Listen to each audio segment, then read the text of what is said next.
Eh bien, salut mes couillasses, hein, j'espère que vous allez bien. Donc, on se retrouve donc pour la vidéo, enfin en live pour les pronostics de WWE SummerSlam 2015. Je suis en bonne compagnie, donc je vais vous présenter donc Mister Antoche M. Hein. Bonsoir Anthony, ça va tranquille? Bah ça va et toi? Tranquillement, tranquillement. Et Mister Michael, comment tu vas? Bah bien toi. Bah tranquillement, tranquillement. Petite précision vite fait, ça fait depuis Payback que j'ai fait ma dernière vidéo, donc je suis un peu rouillé en fait. Ça date. Voilà. Donc ça me fait plaisir de vous retrouver au bout de 3 4 mois de petite pause que je me suis imposé, comme on dit, une pause s'impose. Hein, donc voilà. Euh, J'espère vous revenir en pleine forme. Et bah c'est tout pour le moment. Voilà. Donc on va commencer avec mon cher monsieur Antoche. Si tu as envie de te présenter, de te faire un petit coup de pub, enfin de parler de tout ce que tu fais, que tu as envie de promouvoir, je t'en prie ma couillasse.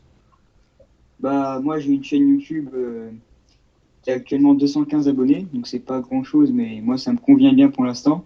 Je fais des vidéos de catch tous les mois, donc des analyses de pay-per-view, mais aussi d'autres vidéos très variées. Il y a des vidéos de GoPro, des vidéos de jeux PC et jeux iPad, donc il y a un peu de tout et puis voilà. Voilà. D'ailleurs, ouais, j'ai moi-même une GoPro, il va falloir que je m'y mette. Et Ah, j'ai pas encore. Tu as fait des vidéos avec les GoPro? ouais, quelques-unes sur ma Oh, chaîne. j'ai J'ai pas. fait du quad, du jet ski, Oh là, tout j'ai pas ça. regardé ça, il va falloir que je regarde ça parce que ça me. Et ça rend bien avec, avec la GoPro? Bah, les premières sont un peu fouillis parce que c'est la première fois Ouais, faut se que je roder, c'est m'attaquais à clair. ça, mais je commence à pas mal m'améliorer et ça commence à rendre des trucs assez bien. Et au niveau de la confortabilité, c'est pas trop désagréable quand tu portes. Tu la portes où sur la tête comme un casque ou? Sur la tête, c'est confortable, en fait, on l'oublie presque. Ouais, Des fois, je la porte sur la tête, ça m'arrive aussi de la porter sur le torse, c'est pareil, au bout d'un moment, on la sent plus et on l'oublie. Mais sinon, niveau confortabilité, c'est super. ouais, ok, bah c'est cool. Donc bah j'irai regarder ça, puis bah je te ferai part, bien entendu, de mes impressions. Et toi, Ça mon marche. cher Michael, je t'en prie, vas-y. Alors moi, je tiens aussi une chaîne YouTube consacrée aussi au catch, mais aussi à divers sujets de société. Ma chaîne, elle est à l'abandon depuis un petit moment parce que j'ai pas pu à cause des cours, mais ça va revenir. Donc j'attends le mois de septembre pour repartir et puis bah voilà. D'accord. Bah pareillement, de toute façon, je laisserai donc le lien de vos chaînes, bien entendu, en commentaire, il n'y a pas de souci. Petit, pour ceux qui regarderaient cette vidéo, comme je disais, je vais faire tous les mois, je vais aller, comment dire, vers des gens, leur proposer, bah écoute, ma couillesse, si ça t'intéresse de venir blablater, vous pouvez voir, on, entre nous, on se prend pas la tête, il n'y a aucun souci, hein, on n'a pas, on n'est pas comme certaines, on va dire, grandes communautés à s'imposer des niveaux de, de prestance et autres, hein. On est entre nous, on va se taper une barre et petit moment sympatoche en faisant les promos, etc. Donc il n'y a aucun souci, n'hésitez pas à venir nous rejoindre si ça vous dit, bien entendu. Hein. Ça me fera plaisir. Pareil, vous deux, hein, si un autre mois vous voulez revenir, hein, bah écoutez, hein, vous faites comme chez Mémé, hein, vous venez. Voilà. Bah, avec plaisir. Voilà. Plaisir aussi. Alors, avant de commencer les pronostics en eux-mêmes, je pensais faire un petit, comment dire, une petite attente globale du pay-per-view et surtout qu'est-ce que vous avez comme attente pour ce pay-per-view et que pensez-vous que ça va donner en fait. Voilà, je vais chercher le mot. Bah mon cher Anthony, je vais commencer avec toi. Étant donné que c'est le plus gros show de l'été, forcément, je m'attends à quelque chose de gros, de badass. J'espère qu'on aura pas mal de surprises et puis de bons matchs à la carte et puis à voir. Mais c'est ce que j'attends. De bons matchs et de belles surprises. D'accord, ok. Et toi, mon cher Michael? Bah moi, j'ai pas beaucoup d'attentes. Enfin si, j'attends vraiment le pay-per-view, mais je m'attends plus au match de Diva parce que j'ai vraiment envie. le Divas Revolution en marche. Ouais, c'est vrai que ça peut donner vraiment de bonnes choses. Bah, moi, au niveau des attentes, je pense que ça peut donner quelque chose de relativement sympa. C'est vrai qu'en général, les SummerSlam, bon, ils se foutent pas de notre gueule. Il y a qu'à voir. Celui de l'année dernière était relativement sympa. Puis moi, j'ai encore en souvenir le hit-turn de Triple H à SummerSlam. Donc, je me dis qu'ils sont capables de nous faire des trucs assez sympas. Voilà. Donc, oui, Ouais. je pense que ça peut donner quelque chose de relativement grand, j'ai envie de dire. J'espère qu'ils vont pas se foutre de notre gueule. Comme ils l'ont souvent fait ces temps-ci, malheureusement. Eh ben, on va commencer en direct, on va dire, on va lancer la machine. Avec un petit Rousseff accompagné de Summer Rae contre Dolph Ziggler accompagné de Lana. Alors, bah vas-y mon cher Michael, je t'en prie. Commence. Alors, je pense que Dolph Ziggler, il va. Enfin, je ne vais pas le match. Je pense que ça, il va y avoir une tournure en match par équipe mixte parce que la présence de Lana et Summer Rae en ringside, elle est beaucoup trop importante depuis ces dernières semaines. Donc, ils vont jouer sur ça, je pense. Ouais, c'est vrai. Et tu pronostiquerais une victoire de... À l'occasion, je pronostiquerai une victoire de Dolph Ziggler. Ouais. Et toi mon cher Anthony? Moi, je vais rester du même avis en pronostiquant une victoire de Dolph Ziggler. Je suis d'accord aussi sur le fait que ils vont beaucoup se baser, je pense, sur un fight entre Summer Rae et Lana, comme on a pu le voir ces derniers temps à Raw et SmackDown. Donc je pense qu'ils vont beaucoup jouer là-dessus. Et je pense que Dolph Ziggler va remporter le match et qu'ils vont faire gagner le face pour peut-être après une revanche de Rusev. Et pourquoi pas justement que ça soit officiel un match tag team mixte. Ça serait plutôt sympa. Et puis ça fait longtemps qu'on n'en a pas vu, donc pourquoi pas. Ouais, bah, pareillement, je pense que je vais rejoindre vos avis, surtout pour le amener, à mon avis, dans la rivalité, un match tag team entre Rousseff et Summer Rae contre Ziggler et Lana. C'est vrai que ça pourrait,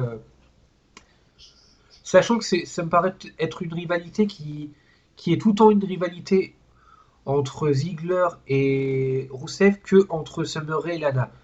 Donc c'est vrai que la rivalité, je pense pas qu'elle va se finir là, parce que sinon ce serait débile de faire monter la sauce entre Summer Rae et Lana pour au final faire finir ça comme ça, ce serait débile. Mais moi je vais rejoindre votre avis, hein, éventuellement au prochain PPV, un match mixte entre les deux, ou alors éventuellement carrément un match entre Summer Rae et Lana. On verra. Ouais, pourquoi pas. Voilà, donc oui, je vais rejoindre votre avis et ouais, pronostiquer une victoire de notre petit Ziggy, hein. Et la qualité du match en lui-même, je pense qu'elle pourra être, ça pourrait être sympa, surtout au niveau des interventions à l'extérieur. Faudrait que ça parte en couille entre les deux meufs, ce serait marrant. Ouais, je pense que ça va Ah forcément oui, ouais, apporter ouais, du bon et qu'ils vont surtout miser là-dessus, je pense. voilà. Surtout si on a Christophe Ajus et Philippe Chéreau aux abords du ring et que s'ils se mettent à se taper, il y en a un qui va se mettre à gueuler, c'est obligé. Voilà. Donc ensuite, on passe au match Randy Orton contre Sheamus. Eh ben tiens, vas-y mon cher Anthony, je te laisse ouvrir le jeu, vas-y. Là, je sais pas trop vers qui me pencher. Euh, le dernier pay-per-view, je sais plus c'est qui avait gagné, je crois que c'était Randy Orton. Donc je pense que cette fois-ci, ça va être Sheamus. Mais c'est vrai que c'est une rivalité que j'ai pas trop suivie. Et donc je sais pas trop quoi dire sur ce match, en fait. Donc, D'accord, ok. voilà. Mon cher Michael, vas-y, je t'en prie. Moi, je pense qu'on va sûrement avoir un catch de Sheamus, donc quitte à choisir, ils vont sans doute faire pareil qu'à WrestleMania avec Seth Rollins. Je pense qu'ils vont faire gagner Randy Orton histoire d'alimenter la rivalité et puis pour faire penser que Sheamus n'aura pas totalement perdu sa soirée. Oh, d'accord. Et la qualité du match en lui-même, vous vous attendez à quelque chose ou ça vous est un petit peu pas égal, mais j'ai envie de dire pas réellement passionnant, quoi. Moi, je pense quelque chose d'à peu près comme le dernier pay-per-view. Un match agréable à regarder, mais pas non plus extraordinaire. D'accord. Alors moi, perso, au niveau des pronostics, ouais, je pense que je vais pronostiquer une victoire d'Orton. Qualité du match, je pense que ça va être quelque chose de relativement brutal, mais ouais, un petit peu du déjà vu, j'ai envie de dire. Euh, Pareil, ça pourrait ouvrir la voie à un cash de Sheamus un peu plus tard. Le fait que, bah, de toute façon, oui, même si Sheamus perd maintenant et qu'il devait cacher dans la même soirée ou un petit peu plus tard, j'ai envie de dire que la défaite serait rapidement oubliée. Hein, on a déjà oublié la défaite de Seth Rollins contre Randy Orton à WrestleMania en fait. Et donc ouais, oui, je vais pronostiquer une victoire d'Orton. Et pour le cas de Sheamus, on verra plus tard. Voilà. Alors ensuite, mes couillasses, on va passer au match Kevin Owens contre Cesaro. Je t'en prie Michael, après toi. Ben moi, je pronostique une victoire de Cesaro parce que ces derniers temps, il y a le mouvement Cesaro Section qui a été mis en place et qui marche du tonnerre de Dieu. Et puis aussi parce que Owens, il est un petit peu dans le viseur de Kevin Dunn et Vince McMahon et que bah voilà quoi, il est un petit peu pris à la gorge. Donc pour moi, Cesaro gagnera ce match. D'accord. Et toi mon cher Anthony? Bah, moi, je suis du même avis. Je pense que Cesaro va également va gagner le match. Et j'espère que le match va être très bon comme on a eu l'habitude de voir entre les John Cena et Kevin Owens. J'espère que ça sera à peu près du même niveau, un très bon match pour justement ne pas décrédibiliser Kevin Owens. Du coup, ça ferait que Cesaro gagne, mais Kevin Owens reste crédible car il a fait un super match. Et du coup, bah, c'est que du bon pour les deux catcheurs. Ouais, bah moi j'ai pronostiqué au niveau du match, c'est vrai que c'est pas évident. J'ai déjà pronostiqué un match, peut-être pas 5 étoiles, mais quasi. C'est vrai qu'on n'en parle pas énormément, on parle plus du match Cena-Rollins ou la famille Wyatt contre Roman Reigns et Dean Ambrose.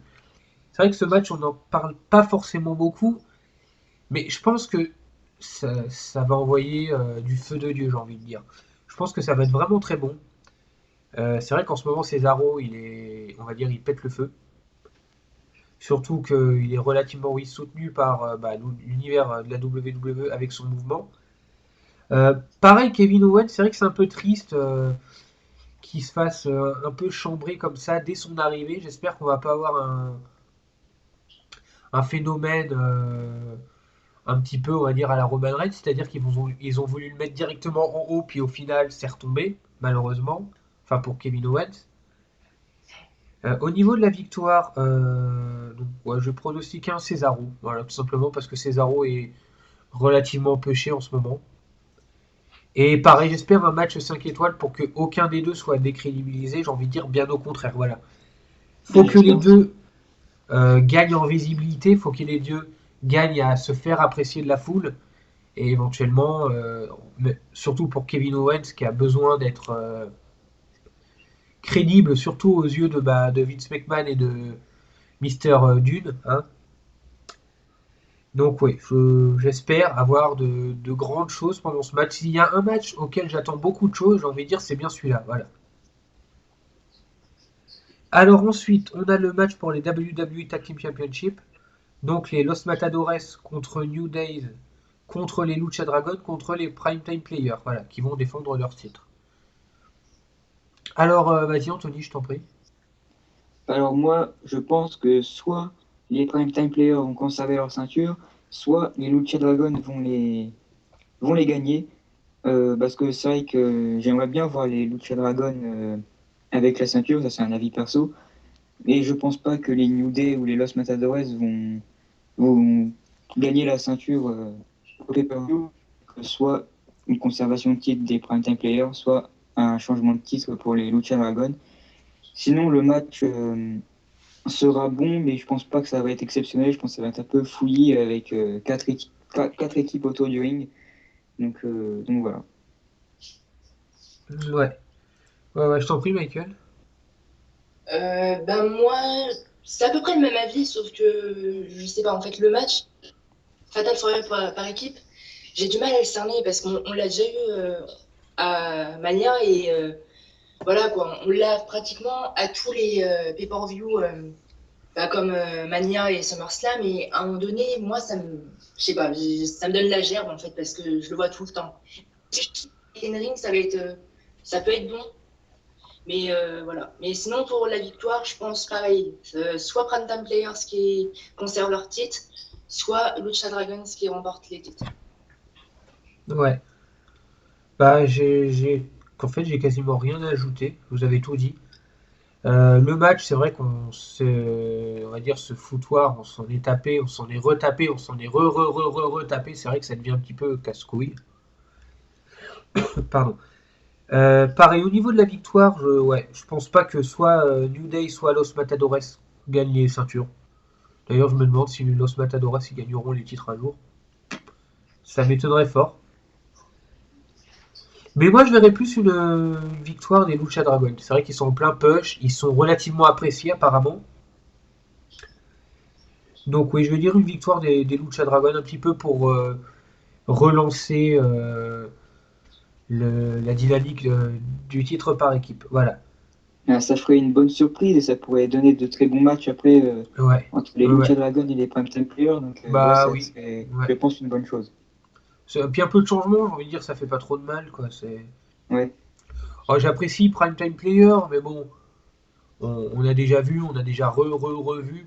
Un peu de changement, voilà, ça peut pas faire de mal. Ouais, je suis d'accord. Alors ensuite, on a la team Paige, Charlotte et Becky Lynch contre la team Bella, contre la team Bad. Bah, je t'en prie, Michael, vas-y. Alors, pour ce match, je m'attends à beaucoup en fait, parce qu'avec le mouvement qui a été lancé par Stephanie McMahon et avec tout ce qu'on a pu voir ces dernières semaines, j'ai vraiment une bonne appréhension. Je pense que le match il va au moins durer 15-20 minutes. Allez, on va être généreux. Niveau victoire, je pense que ça va se décider par rapport à NXT TakeOver. C'est-à-dire que si Sasha Banks perd son titre à TakeOver, ça m'étonnerait qu'il la fasse perdre 2 nuits de suite. Donc je pense que si elle perd son titre à TakeOver, elle gagnera à SummerSlam. Ou d'un autre côté, si elle conserve son titre, je pense que ça sera la team PCD qui remportera le match pour pêcher Charlotte, puisque je pense qu'elle va bientôt toucher le titre. Ouais. Anthony, pareil, a des avis, vas-y, je t'en prie. Moi, je pense que ça va être soit la team PCD ou soit la team Bella qui va gagner pour qu'on ait une victoire de Hill et du coup pour continuer la rivalité et pour ensuite au prochain pay-per-view avoir une victoire des Face. Ça me paraît un scénario bien possible et j'espère que le match sera bon à regarder et qu'on aura de belles surprises concernant les divas comme on en a eu au dernier pay-per-view. Ouais, ouais, c'est clair. C'est vrai que le mouvement Diva Revolution, c'est vrai que c'est vachement. Enfin, j'ai envie de dire, ils décident à sortir du marasme dans lequel elle était la division des divas, ce qui n'est pas peu faire, hein. Il arrive au... Euh, je pense que le match, ouais, va être vraiment très bon. En espérant que comme c'est un triple tag team match, j'espère que au niveau de la stipulation, ce sera pas trop le bordel. Euh, la victoire, bah, j'aimerais pronostiquer moi personnellement la team Page, notamment pour pêcher Charlotte. Mais je me dis que la team Bella en fait paraît tellement perdante que les connaissants, ils seraient foutus de nous la faire gagner. Donc j'avoue que j'hésite aussi entre la team Page ou la team Bella. Voilà. Mais on va rester relativement platonique, j'ai envie de dire. Ouais, je vais pronostiquer la team de Page. Même si le coup pour NXT Takeover avec Sasha Banks, c'est vrai que c'est très bien pensé. Voilà, je l'avoue. Je n'y ai pas pensé comme ça, mais on va se contenter de dire que ce sera un très bon match. Voilà. Alors ensuite, on va continuer avec quelque chose qui risque d'être un petit peu moins bon. Le match Stephen Amell et Neville contre Stardust et King Barrett. Bah tiens, vas-y Anthony, je t'en prie. Moi, je pense que King Barrett et Stardust vont gagner le match pour ensuite pouvoir continuer la rivalité. Enfin, je pense que c'est ce que la WWE a prévu, de continuer la rivalité encore pendant un mois et du coup qu'elle s'achève au prochain pay-per-view avec une victoire de Stephen Amell et Neville. Sinon, la qualité du match, je m'attends pas à un truc exceptionnel, étant donné que Stephen Amell, de base, c'est pas un catcheur. Donc, on sait pas trop ce qu'il va donner dans le ring. Donc, ça reste un- quelque chose de pas très sûr. Ensuite, faut voir, mais le fait que Stephen Amell soit pas catcheur, ça me fait un peu peur. Ouais, ouais, ouais, je suis d'accord. Michael, je t'en prie, qu'est-ce que tu penses de tout ça? Bah, en fait, j'ai le même sentiment pour le Fatal 4 Tag Team Championship match, en fait, parce que ces dernières semaines et depuis les débuts de Neville, on en a bouffé des Neville Stardust, des Neville King Barrett. Donc à un moment donné, c'est vrai que c'est prenant. Mais après, je pense que avec la participation de Stéphane Hamel, ça peut donner quelque chose de bon parce que même s'il n'est pas catcheur, il est cascadeur. Donc après, s'il est bien entraîné cette semaine, ça peut être nickel. Mais voilà, personnellement, je pronostique une victoire de Stéphane Hamel parce que il a dit que ça serait sa seule apparition à la WWE et je pense pas qu'il y aura un rematch à Night of Champions. Même si, moi, je dirais pas non. Ouais. Bah, pour ma part, oui, vu qu'apparemment, comme il a dit, ce sera sa seule apparition. Déjà, je vais juste poser une petite question. Quand on a eu un match comme ça avec ce qu'on peut appeler bah, un guest host dedans, est-ce que vous avez déjà vu un match avec ou lequel l'host perd? Non. Non. Voilà. À partir de ça, bah, perso, déjà, vous avez mes pronostics. Après, si vous arrivez à me trouver un match avec un guest host dans lequel l'host perd, j'avoue que je m'inclinerais, j'ai envie de dire. Mais sachant cela, déjà niveau suspense, ça paraît mal engagé. Au niveau de la qualité du match, moi perso, j'imagine un petit peu le match comme ça. Je vois bien le match entre Neville et King Barrett pendant que Stardust et Amel vont se jauger, se narguer, enfin de loin, bon, voilà. Puis on aura sûrement un final, à mon avis, Amel contre Stardust et une victoire sûrement bah, de Amel. Voilà mon ressenti sur ce match. J'espère me tromper, j'espère qu'on aura quelque chose de bon, voilà, parce que bon, moi j'avoue que je n'attends quasiment rien de ce match-là, donc affaire à suivre, voilà, tout simplement. Alors ensuite, on enchaîne avec le match Bray Wyatt et Luke Harper contre Roman Reigns et Dean Ambrose. Je vais laisser commencer Michael, tiens. Euh, pour ce match, en fait, c'est exactement le même sentiment que j'ai pour les deux derniers matchs. Parce que Dean Ambrose, Bray Wyatt, on s'en est bouffé. On s'en est bouffé ici. Il me semble aussi un à Survivor Series. Et on s'en est bouffé aussi à Tribute to the Troops et à Raw, SmackDown et tout. Et donc, je trouve ça un peu dégueulasse parce que, voilà. Surtout que les deux équipes se sont affrontées dans des single matchs ces dernières semaines. Donc, ça donne pas forcément envie de voir le match. Je pense qu'il va y avoir quand même quelque chose de bon parce qu'on a Ambrose, Harper et Wyatt qui peuvent sortir de bons trucs.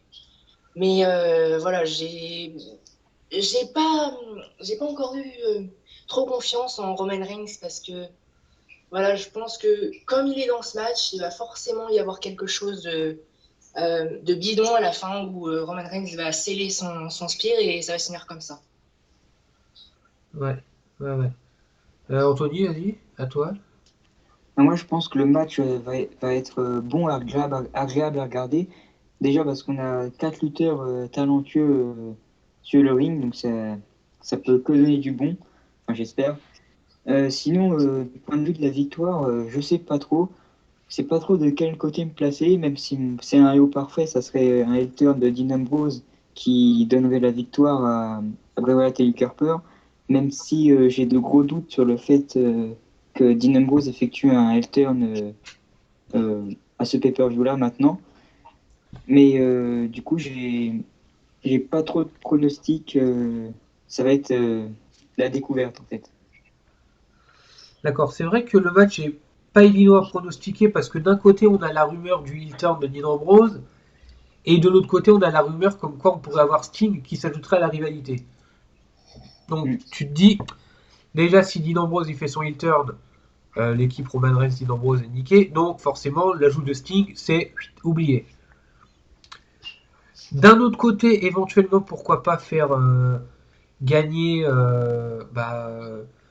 Luke Harper et Bray Wyatt avec un retour pourquoi pas de Eric Rowan afin d'amener le Sting à se pointer.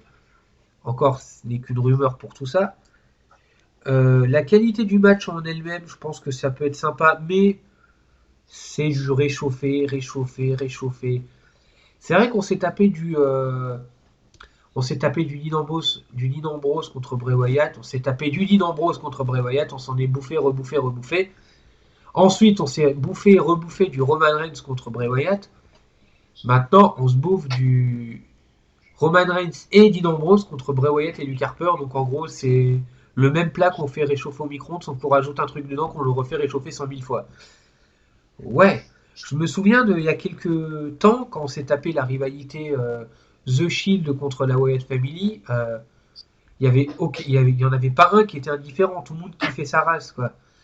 J'ai envie de dire aujourd'hui, la kiffation et on va dire la magie que ça procurait, où elle est? Bah, elle est disparue, quoi. Maintenant, c'est un vieux plat réchauffé qu'on va se rebouffer une 50e fois. Et si en plus, je me dis que bon, bah, c'est bien sympa d'ajouter Sting, mais si on ajoute Sting, ça veut dire qu'on va encore se rebouffer au prochain pay-per-view. Ouais, ça fait un peu chier, oui, c'est vrai. Pour la victoire, ouais, je pronostiquais un. Bon, allez, pour Roman Reigns et Dean Ambrose, parce que les deux en ont vachement. Non, en fait, ils en ont tous vachement besoin, mais bon. C'est Roman Reigns, voilà, c'est le chouchou, donc ouais, bon. Ouais, en dehors de si Dean Ambrose fait un heel turn, ça paraît logique que Dean Ambrose et Roman Reigns gagnent. Ouais, ouais, ouais. Du moins, sans attaque extérieure, c'est eux que je vois gagnants. Ouais. Voilà. Affaire à suivre, comme on dit. Bon, alors ensuite, on a le titre intercontinental avec Big Show contre Ryback contre The Miz. Bah vas-y, Anthony, je t'en prie. Alors, moi je pense que Ryback va conserver sa ceinture, même si une bonne surprise qu'on pourrait avoir, ce serait The Miz qui remporte la ceinture intercontinentale et qui aurait un petit push qui lui ferait pendant 1 ou 2 mois. Enfin, parce que moi j'avais adoré quand The Miz était. Ça remonte un peu loin, mais j'avais adoré quand The Miz était champion de la WWE et j'aimerais bien qu'on parte sur un push un peu comme ça, mais avec la ceinture intercontinentale, ça pourrait donner de très bonnes choses. Donc ça serait une très belle surprise. Sinon, le match, je m'attends pas à grand-chose pour ce match. Je m'attends à un match assez basique, assez lent et assez un peu chiant à regarder. Donc j'espère que je vais être assez surpris et agréablement surpris de ce match et donc affaire à suivre. Ouais. Qu'est-ce que t'en penses, Michael, de ce match? Moi, je m'attends à un mise opportuniste. Je pense qu'il va y avoir une fin comme ça où l'un des deux autres va faire son finisher à l'autre et je pense que Demise va en sortir un des deux et il va prendre la victoire sur ça. Parce que, en fait, ces derniers temps, il me semble, si je me rappelle bien, il y avait une news qui disait que la WWE, ils aimaient le travail que The Miz il faisait à Tough Enough et que ça pouvait être récompensé. Donc je pense que le titre intercontinental, ça pourrait être une bonne récompense. Et voilà, je pense que niveau match, comme il l'a dit Anthony, je pense que ça va pas être des merveilles, mais voilà. Surtout que Ryback n'a pas montré de choses extraordinaires avec la ceinture intercontinentale, donc un changement de main pourrait être que bénéfique à la ceinture. Bah, moi, personnellement, j'ai même envie de dire que c'était, bon, bah, malgré lui, parce qu'il avait quand même eu cette blessure qui l'a pas mal écarté, c'était un champion intercontinental relativement mauvais, j'ai envie de dire. Ouais. Pas dans le sens où bah, qu'on aime ou qu'on l'aime pas, on va pas dire qu'il a fait de la merde, mais dans le sens où son règne n'a pas été relativement passionnant et il a surtout été relativement absent, quoi. Donc, bah, je voulais, à la base, je pensais prévoir une victoire de Ryback avec bah, la conservation de sa ceinture, mais c'est vrai que le coup du mise opportuniste, ça pourrait être tout à fait faisable. Parce que c'est vrai que le mise, il n'est pas réellement mis en avant dans cette rivalité, pas du tout. C'est vrai que la petite surprise du The Miz qui remporte la ceinture, c'est vrai que finalement, je me demande si je vais pas regarder dans cette optique. Voilà. Donc je vais te rejoindre, hein. Enfin je vais vous rejoindre et je vais prendre une victoire de The Miz. Voilà. Alors ensuite, on a l'avant-dernier match, donc on a Undertaker contre Brock Lesnar. Donc avant tout, oui, petit avis sur ce match. Tiens, que pensez-vous de tout ça? Voilà. Euh, Bah, moi, personnellement, je pense que la revanche de Taker arrive un peu tard. Parce que c'est vrai qu'il y a quand même 1 an et demi qui s'est passé entre la défaite à WrestleMania et la revanche. Donc, c'est un peu Ouais. tard pour moi. J'avoue que ça m'a un peu fait rire sur le coup. Tu sais, ouais, tu m'as pris ma série, tout ça. Oui, non, mais bon, ça fait un petit peu un an et demi, mon coco. Qu'est-ce que t'as foutu entre temps? Je sais pas, moi. Il a Alzheimer, le papy. Non, mais oui, c'est vrai que ça fait un peu, ouais, ça fait un peu con-con, quoi. À la limite, il se serait pointé au WrestleMania de cette année, enfin l'année dernière, WrestleMania 31, pour faire quelque chose. Bon, ok, mais pas un an et demi après. Je veux dire, la crédibilité, elle est pas trop là, quoi. T'en penses quoi, Michael, bah, de ce schmilblick? Bah, en fait, je vais peut-être un peu loin dans ce que je vais dire, mais d'un côté, en fait, euh, Brock Lesnar a volé la série d'invincibilité de l'Undertaker à Mania. Mais de l'autre côté, Brock Lesnar, il a aussi une série d'invincibilité à SummerSlam. Oui, c'est vrai. Ah oui, Donc l'année c'est vrai, dernière, ça. il pouvait pas tellement parce que Brock Lesnar, il a remporté le titre Ouais. poids lourd. Et je pense que cette année, bon après c'est vrai qu'il aurait pu intervenir à Mania 31, mais voilà. Ouais. Ah, le coup de faire que bah, Lesnar défonce la série de Undertaker et que bah, du coup après Taker il lui prenne sa série à SummerSlam, ouais, pourquoi pas, tiens. Ouais, ça pourrait être pas mal, surtout Ouais, que après, ça pourrait déboucher sur un match à WrestleMania 32 pour vraiment la dernière rencontre et pour savoir qui va vraiment prendre le dessus. ouais. Même si perso je serais plus pour un match Taker contre Sting. Enfin, Ouais, moi aussi, je serais plus pour ça. ouais, parce que Taker bon, Sting, ça fait longtemps qu'on déjà l'attend. j'espère qu'il va pas prendre trop cher le pauvre Taker quand on a vu ce que ça a donné la dernière fois. Ouais. Enfin, cela dit, non, j'allais dire que Lesnar il fait des efforts, mais non, non, non, il en fait pas. Non, non, non, le pauvre il va prendre cher. Bah, Bon, regarde le dernier match contre Seth Rollins ouais, non, et non, mais il a pris voilà. cher. Voilà. Et sinon, au niveau de la victoire, tout le monde voit Undertaker gagner ou... Ouais. Ouais, bah Ouais. ouais. Bah, et en fait, ce que je me disais moi personnellement, c'est qu'il y a deux cas de figure. Premier cas de figure, c'est le dernier match entre les deux. Du coup, bah, l'Undertaker, il ne peut pas perdre, sinon il va passer pour un con. Le deuxième cas de figure, c'est que ce serait un match intermédiaire et avec éventuellement une belle à WrestleMania. Du coup, si Brock Lesnar gagne, il n'y a plus lieu d'avoir la belle parce que de toute façon, l'Undertaker il est foutu là, il a fini. Donc, pareil, victoire de l'Undertaker. Pareillement, l'Undertaker il se repointe, il coûte le match pour le titre à Lesnar, il fait un petit peu son BG en l'attaquant avec quelques coups bas, etc. S'il revient se venger de Lesnar et qu'il se prend une tollée, il va doucement passer pour un con, le pauvre. Donc, quelle que soit l'analyse qu'on fait sur ce match, on en arrive tout bonnement à une victoire de l'Undertaker. Voilà. Donc, oui, je veux dire, ouais, victoire de l'Undertaker. Le match en lui-même, j'espère que le pauvre ne va pas trop se faire casser en deux. Voilà. Le rythme du match, je pense qu'il sera relativement lent. On remarque que ça peut être que lent avec l'Undertaker maintenant.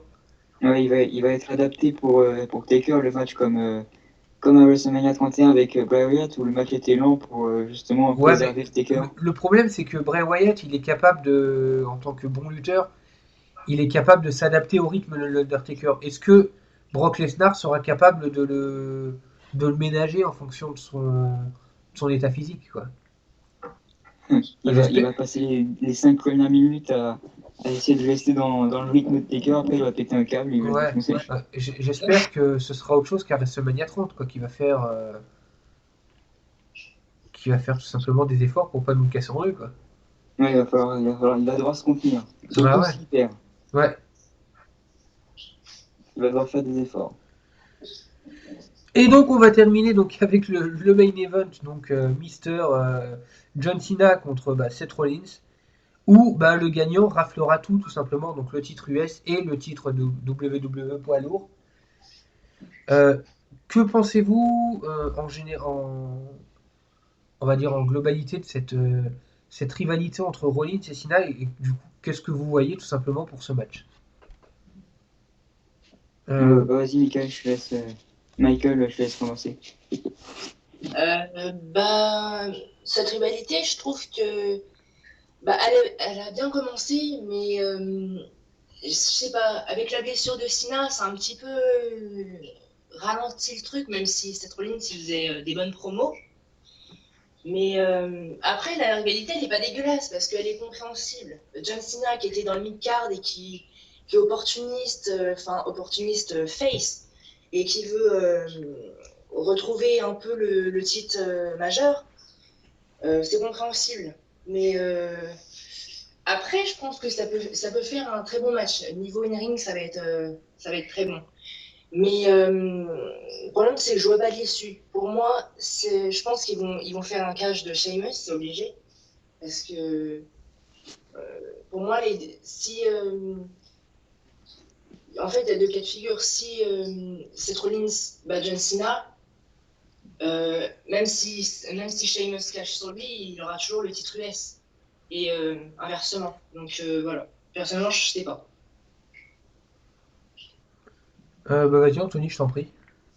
Moi, je pense un peu pareil. Le in-ring, je pense, va être très bon. Euh, Ensuite, niveau de la victoire, c'est vrai que soit Sheamus va cacher, soit on va avoir un autre contest, parce que ça me paraît impossible de. Parce ils ont déjà réuni la ceinture de la WWE et la ceinture World Heavyweight.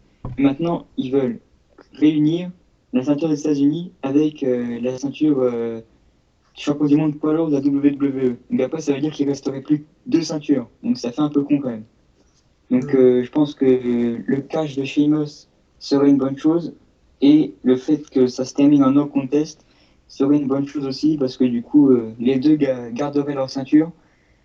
Et après ça dépend aussi de la façon de qui va se faire disqualifier. Est-ce qu'il va y avoir une intervention autre que Sheamus? C'est beaucoup de choses à voir. Euh, Je vais aller dans votre sens, c'est-à-dire que je n'arrive pas à voir une fin clean. Moi, je vois la couille arriver. Soit un cash, soit un no contest. En tout cas, oui, il va y avoir un truc. Ça, j'en suis quasiment persuadé. Et on va pas avoir une fin clean avec un Cena qui tient son titre ou un Rollins qui tient son titre. Je pense que ça paraît impossible. Donc pareillement, soit un cash de Sheamus, soit un retournement de situation, éventuellement un retour tout court, pourquoi pas, hein, une trahison ou deux. Hein. Quand j'ai un retour, éventuellement, pourquoi pas retour de Kane. Je sais pas c'est quand qu'il est prévu qu'il revienne, mais bon, éventuellement. Mais ouais, vraiment une fin, j'ai envie de dire une fin bitée, tout simplement, qui partirait en cacahuète. Voilà. Ouais. La qualité Ah, du match en lui-même, je pense que ça va être un bon match. Voilà, relativement sympathique. Et ouais, hâte d'avoir une surprise, ce qui nous ferait à tous un grand plaisir, je pense.